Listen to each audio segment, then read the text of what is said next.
Philippians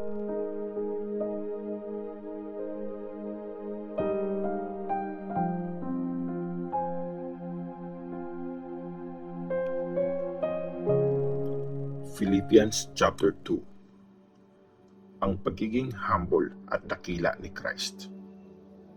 Since na-encourage kayo kasi nabubuhay kayo kay Christ at pinapagaan niya ang loob nyo kasi mahal niya kayo. Nakikisa kayo sa Espiritu at mabait kayo at concerned sa isa't isa. Kumpletuhin nyo pa ang saya ko. Maging united kayo sa pag-iisip nyo at mahalin nyo ang isa't isa. Magkaisa talaga kayo na parang iisa lang ang puso at isip nyo. Huwag kayong maging selfish at huwag kayong magmayabang. Maging humble kayo at ituring nyo na mas magaling ang ibang tao kaysa sa inyo. Isipin nyo ang makabuti sa ibang tao, hindi lang yung ikabubuti nyo. Gayahin nyo ang ugali ni Christ Jesus. Nasa kanya ang nature ng pagiging Diyos, pero hindi niya pinagpilitan ang pagiging pantay niya sa Diyos. Instead, give up niya lahat ng meron siya at namuhay na isang alipin. Pinanganak siya bilang tao at nang maging tao siya, naging humble siya at masunurin hanggang kamatayan. Oo, kahit hanggang mamatay siya sa krus.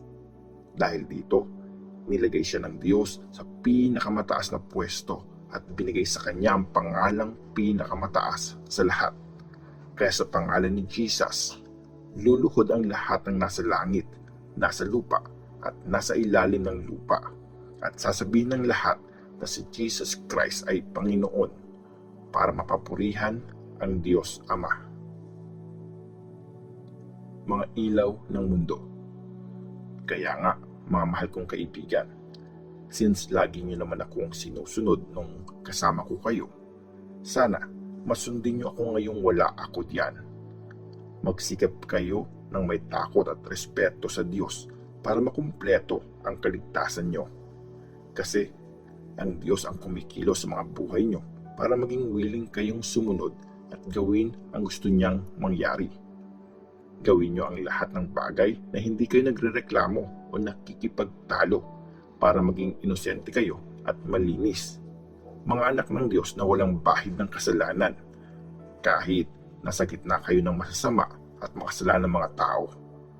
Dapat makita ang liwanag nyo na parang mga stars sa langit habang sinishare nyo sa kanila ang mensahe ng buhay.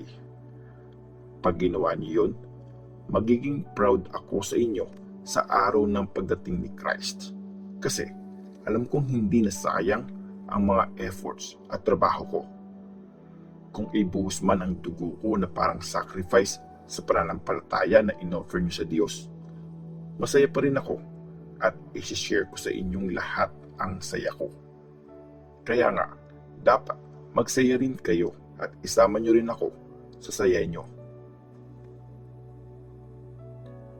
Sina Timothy at Epaphroditus.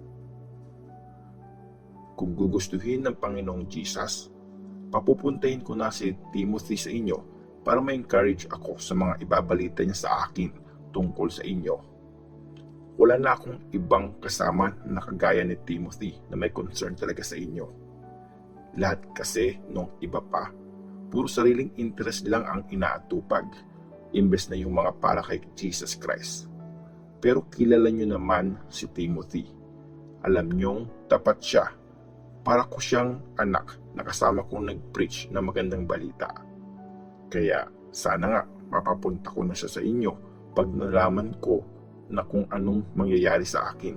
At tiwala ako sa Panginoon na makakapunta rin ako dyan soon. Inisip kong kailangan kong papuntahin si Epaphroditus dyan sa inyo. Kapatid natin siya. Kasama ko siyang nag-serve at nakipaglaban para sa magandang balita at naging messenger niyo siya para tulungan ako.